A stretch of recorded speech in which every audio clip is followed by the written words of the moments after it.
Hello बच्चों, good morning. आज की तारीख है 15 जुलाई 2024। आज के करंट अफेयर क्वेश्चन और ललन टॉप प्रश्नों में आप सभी का स्वागत है।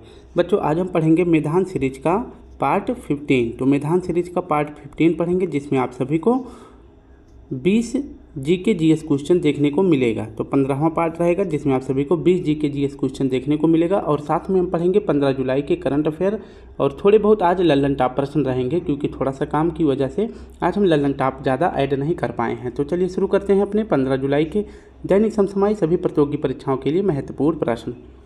हमारा पहला प्रश्न है, हाल ही में खारची पूजा महोत्सव का आयोजन कहाँ हुआ है? तो इसका सही जवाब हो जाएगा ऑप्शन ए, त्रिपुरा में। इसकी व्याख्या देखें तो खारची पूजा महोत्सव पूछे कहाँ पे मनाया जाता है, तो यह त्रिपुरा में मनाया जाता है। और किस महीने में? तो ये आषाढ़ महीने में मनाया जाता है। आषाढ़ महीना यानी कि जो बरसात का मौसम होता है, इसे ही आषाढ़ का महीना कहते हैं।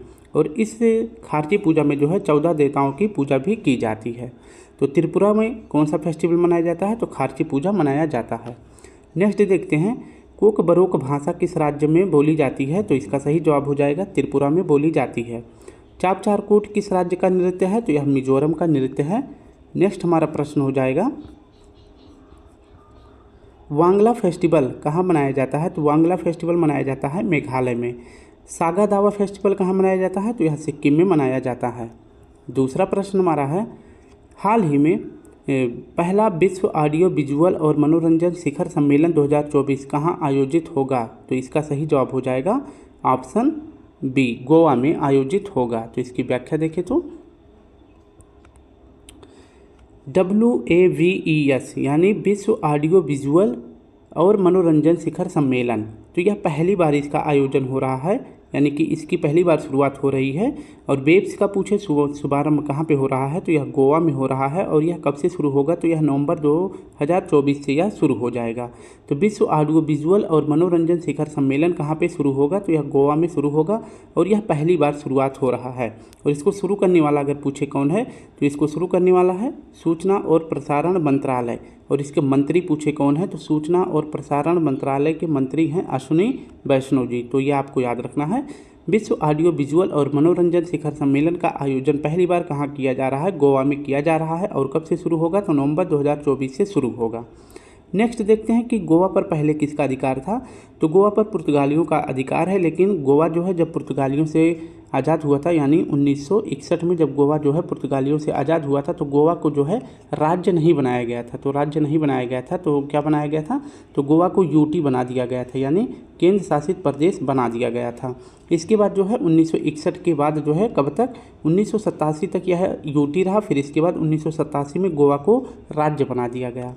नेक्स्ट हमारा हो जाता है तीसरा प्रश्न, हाल ही में नीति आयोग के SDG इंडिया इंडेक्स 2023-24 में किसे शीर्ष स्थान मिला है? तो SDG इंडिया इंडेक्स 2024 में अगर पूछे पहला स्थान किसे मिला है, तो इसका सही जवाब हो जाएगा उत्तराखंड को। SDG इंडिया इंडेक्स 2023-24 यह पूछे कि SDG इंडिया इंडेक्स 2024 कौन जारी किया है? तो यह रिपोर्ट जारी किया गया है नीति आयोग के द्वारा। इस बार इसकी चौथी रिपोर्ट जारी की गई है। अगर इसमें पूछे क्या दर्शाया जाता है, तो भारत का ओवरऑल स्कोर इसमें कितना है 2023-24 में? तो भारत का ओवरऑल स्कोर अगर चेक किया जाए तो 71वां है। जबकि अगर बात करें 2022 और 23 में अगर पूछे कि भारत का ओवरऑल स्कोर कितना था, तो यह था 69। कितना था? तो 69 है। तो इस साल जो है 5 पायदान के ऊपर चला गया है, तो यह अच्छा है भारत के लिए। तो भारत का ओवरऑल स्कोर कितना है? 71 है। अगर वही पूछे कि SDG इंडिया इंडेक्स में अगर पूछे टॉप में अगर पूछे कौन सा स्टेट है, तो टॉप में अगर पूछे कौन सा स्टेट है, तो यूके यानी उत्तराखंड है। दूसरे नंबर पर केरल है और तीसरे नंबर पर तमिलनाडु है। वहीं अगर बात करें कि SDG में सबसे निचले स्थान पर कौन सा राज्य है, तो सबसे निचले स्थान पर है बिहार। और दूसरे स्थान पर नीचे से कौन है? झारखंड है। और यूटी में देखें यानी यूनियन टेरिटरी यानी केंद्र शासित प्रदेश में देखें टॉप पर कौन सा यूटी है, तो चंडीगढ़ है। और सबसे निचले पायदान पर कौन सा यूटी है? तो यह लद्दाख है। SDG का मतलब क्या होता है? तो सस्टेनेबल डेवलपमेंट गोल, यानी पर्यावरण को ध्यान में रखकर किया गया विकास, वही जो है SDG कहलाता है। ये आपको याद रखना है, ठीक है। अगर बात करें कि SDG की शुरुआत कब होती है, तो इसकी शुरुआत 2015 में होता है। और कितने SDG गोल जो है निर्धारित किए गए हैं, तो 17 SDG गोल निर्धारित किए गए हैं और यह 2015 में शुरू किया गया था। और 17 गोल को प्राप्त करने के लिए कितने वर्षों का लक्ष्य रखा गया है, तो 2015 से 2030 तक जो है इन 17 गोल को प्राप्त करने का लक्ष्य रखा गया है। तो टॉप में देखें अगर राज्य में, तो आपको याद रखना है कि SDG इंडिया इंडेक्स 2023 में अगर पूछे 23-24 में पहला स्थान किसका है, तो उत्तराखंड का है। ठीक है, नेक्स्ट अब देख लेते हैं नीति आयोग के बारे में। नीति आयोग की स्थापना जो है पूछे कब किया गया था, तो इसकी स्थापना किया गया था 1 जनवरी 2015 को। नीति आयोग के अध्यक्ष PM हेड कौन होते हैं, तो इसके अध्यक्ष होते हैं PM। जो भी वर्तमान में PM रहेंगे वही नीति आयोग के अध्यक्ष रहेंगे। उपाध्यक्ष कौन है वर्तमान में, तो सुमन बेरी जी हैं। और वर्तमान में पूछे CEO कौन है, तो नीति आयोग के CEO हैं BVR सुब्रमण्यम जी। चौथा प्रश्न हमारा है, हाल ही में किस राज्य के APCNF कार्यक्रम को पुर्तगाली गुलबेंकियन पुरस्कार 2024 से सम्मानित किया गया है, तो पुर्तगालों का एक पुरस्कार है जिसका नाम है गुलबेंकियन पुरस्कार। यह पुरस्कार अगर पूछे किसको दिया गया है, तो यह दिया गया है APCNF को दिया गया है। और APCNF कार्यक्रम का संबंध पूछे किस राज्य से है, तो इसका संबंध हो जाएगा आंध्र प्रदेश से। हमारा सही जवाब हो जाएगा ऑप्शन A। अब आप सभी को प्रश्न समझ में आ गया होगा, अब इसकी व्याख्या देख लेते हैं। APCNF कार्यक्रम पूछे इसका फुल फॉर्म क्या होता है, तो इसका फुल फॉर्म होता है हिंदी में आंध्र प्रदेश सामुदायिक प्रतिबंधित प्राकृतिक खेती कार्यक्रम। अगर पूछे इसको शुरू कब किया गया था, तो इस कार्यक्रम को शुरू किया गया था 2016 में। क्यों शुरू किया गया था, क्योंकि प्राकृतिक खेती को बढ़ावा देने के लिए शुरू किया गया था। और इसलिए प्राकृतिक खेती में बढ़ावा देने के लिए अब की बार 2024 में गुलबेंकियन पुरस्कार 2024 किसे प्रदान किया गया है, तो यह अवार्ड दिया जाता है पुर्तगाल सरकार के द्वारा। और किसे दिया गया है, तो यह दिया गया है APCNF कार्यक्रम को दिया गया है। और यह कार्यक्रम मैंने बता दिया किस राज्य से संबंधित है, तो यह आंध्र प्रदेश से संबंधित है। ठीक है, अब नेक्स्ट बात करते हैं। अभी आंध्र प्रदेश में ही एक कार्यक्रम शुरू हुआ था जिसका नाम है NTR भरोसा कार्यक्रम। कहाँ शुरू किया गया था, तो आंध्र प्रदेश में शुरू किया गया था। आंध्र प्रदेश के CM वर्तमान में कौन है, चंद्रबाबू नायडू जी हैं। जबकि अगर बात करते हैं डिप्टी CM कौन है, तो डिप्टी CM है पवन कल्याण जी। कौन है, तो पवन कल्याण जी यहाँ के डिप्टी CM है।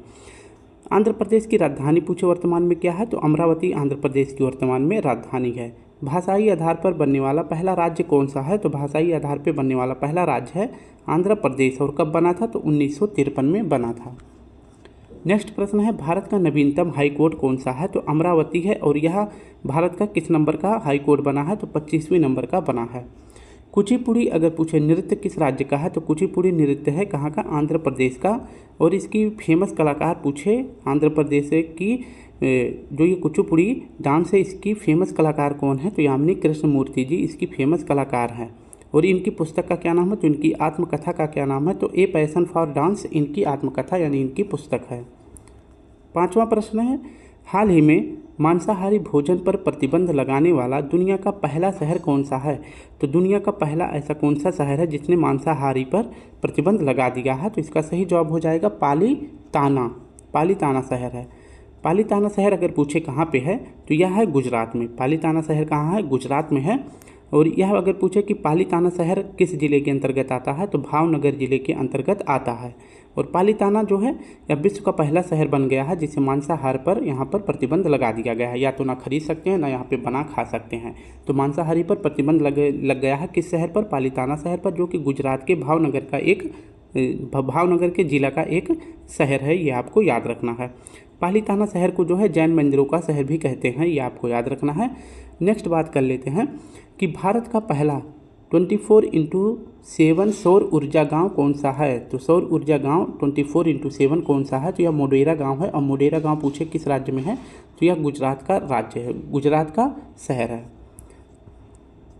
नेक्स्ट प्रश्न है, भारत का सबसे स्वच्छ शहर कौन सा है, इंदौर है। और दूसरे नंबर पर सूरत है।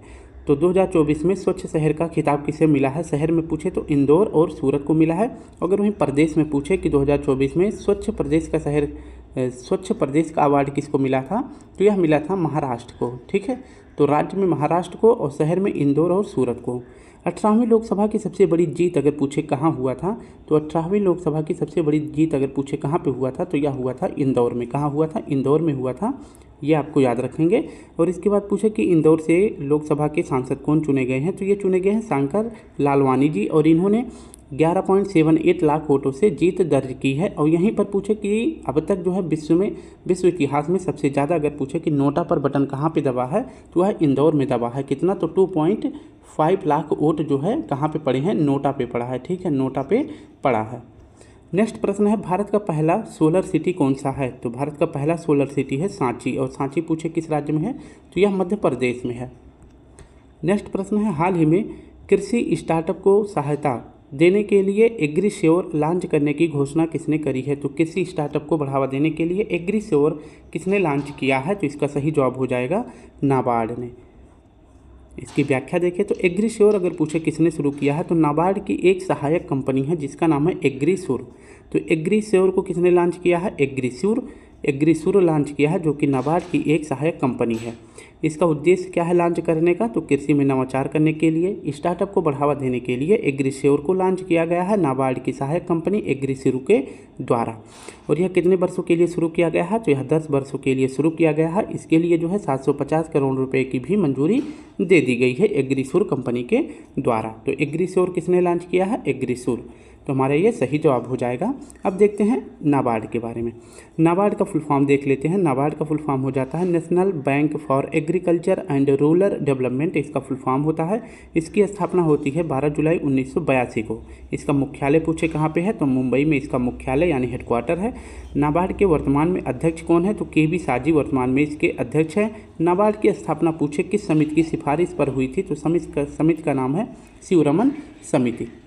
नेक्स्ट प्रश्न हमारा हो जाता है, एसबीआई की स्थापना कब हुई थी, तो एसबीआई की स्थापना 1 जुलाई 1953 को हुआ था। एसबीआई की स्थापना अगर पूछे किस बैंक को बदल के इसका नाम एसबीआई रखा गया था, तो इंपीरियल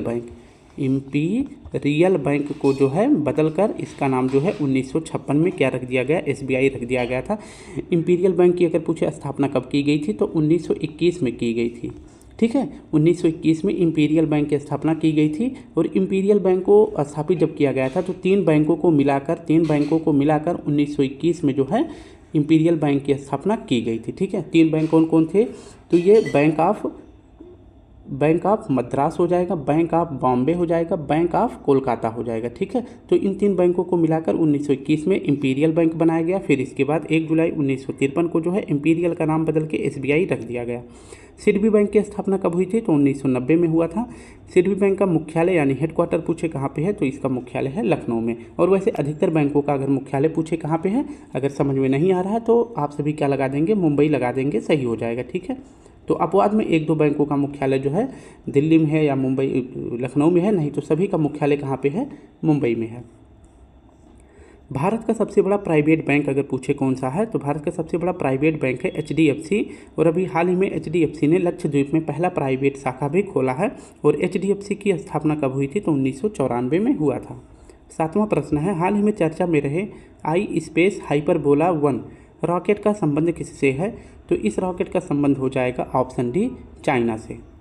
हाइपरबोला आई स्पेस हाइपरबोला 1 रॉकेट अगर पूछे इसको किसने लॉन्च किया है, तो अभी हाल ही में चीन ने इसको लॉन्च किया है। चीन की एक प्राइवेट कंपनी है और जो है इसके द्वारा जो है इसे आई स्पेस हाइपरबोला 1 रॉकेट को लॉन्च किया गया था। लेकिन जैसे लॉन्च किया गया यह विफल हो गया, यानी कि यह सफलतापूर्वक उड़ान नहीं भर पाया। और इसी जो है हाइपरबोला 1 रॉकेट के द्वारा एक उपग्रह को लॉन्च किया जा रहा था जिसका नाम है यूनियाओ 1। और जब यह विफल हो गया रॉकेट, तो ये भी विफल हो गया। ठीक है, तो याद रखेंगे आई स्पेस हाइपरबोला किसका है, चीन की एक प्राइवेट कंपनी है और इसके द्वारा यह लॉन्च किया गया जो कि विफल हो गया। इसी के साथ साथ यूनियाओ 1 रॉकेट भी उपग्रह भी लॉन्च किया जा रहा था, लेकिन जब रॉकेट विफल हो गया तो यह उपग्रह भी खराब हो गया। और अगर पूछे कि यूनियाओ 1 का संबंध जो है इसका को क्यों लॉन्च किया जा रहा था, तो इसका कार्य था मौसम का पूर्वानुमान लगाना। इसका कार्य क्या था, मौसम का पूर्वानुमान लगाना। भारत में भी पूर्वानुमान के लिए एक उपग्रह को लॉन्च किया गया था जिसका नाम है इनसैट 3DS। तो अगर पूछे कि भारत का मौसम उपग्रह जिसे अभी हाल ही में लॉन्च किया गया था उसका नाम है इनसैट 3DS और किस रॉकेट से लॉन्च किया गया था, तो GSLV F-14 से लॉन्च किया गया था।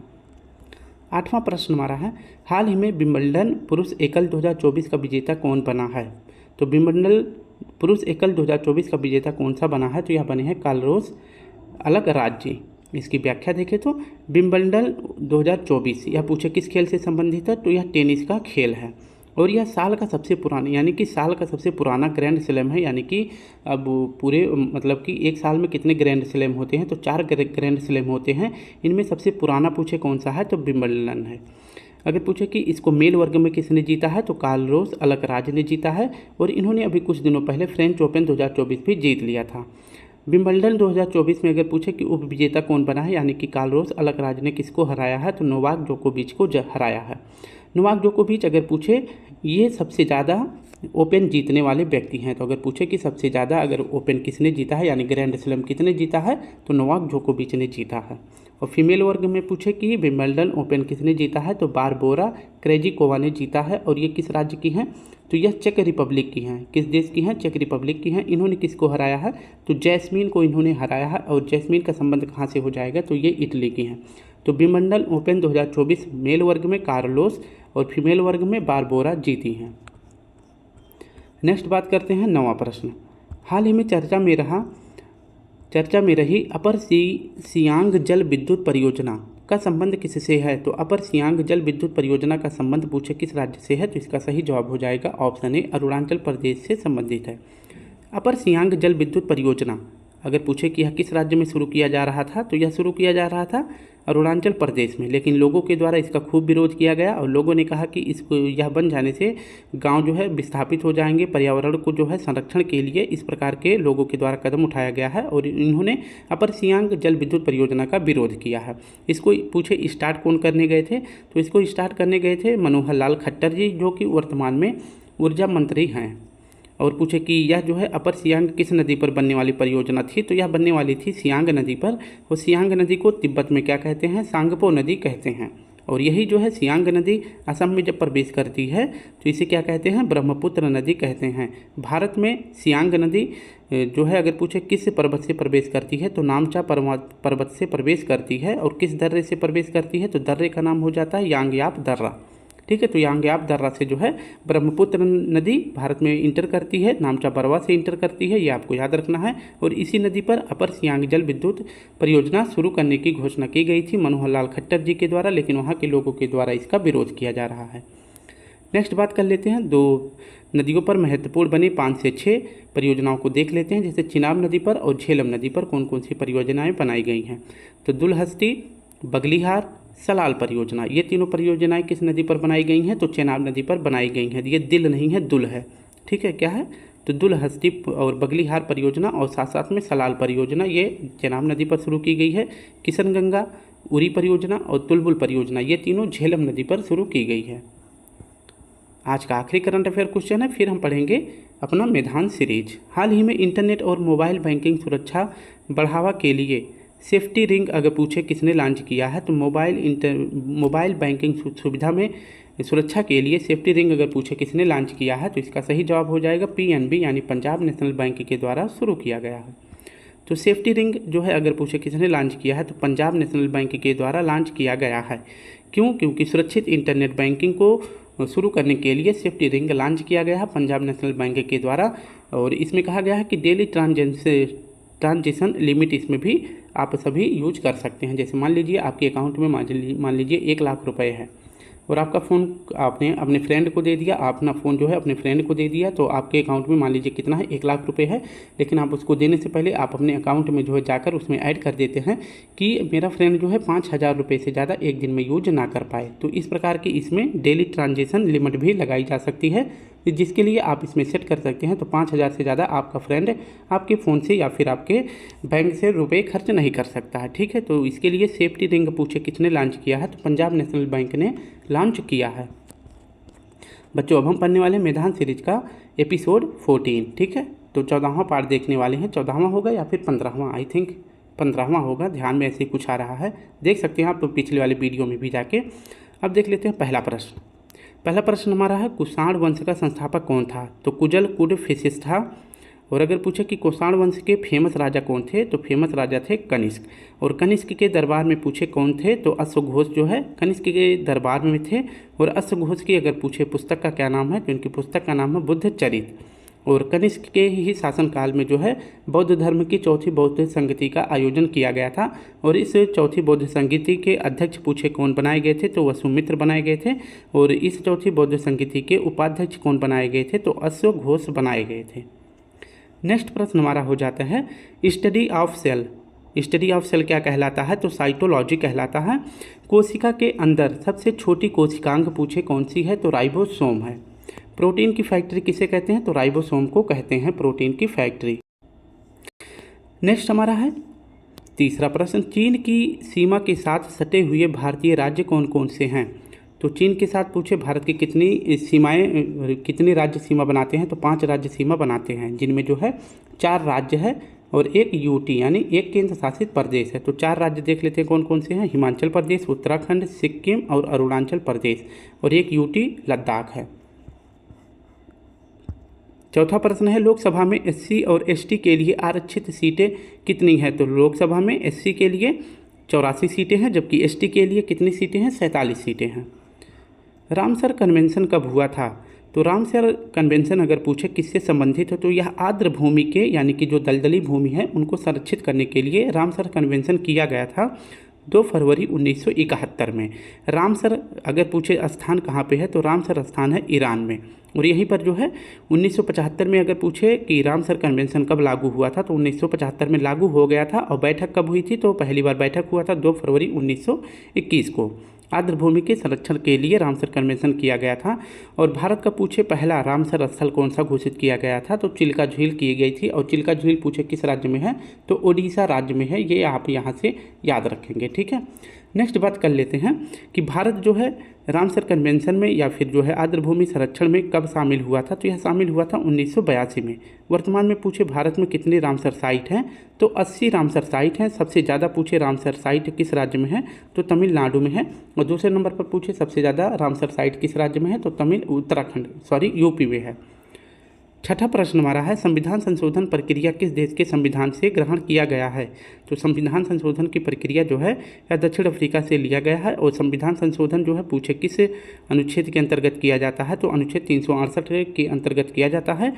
और संविधान संशोधन की शक्ति अगर पूछे किसके पास है, तो यह शक्ति है संसद के पास, ठीक है। तो संसद जो है संविधान संशोधन कर सकता है अनुच्छेद 368 के द्वारा, जो कि दक्षिण अफ्रीका से लिया गया है।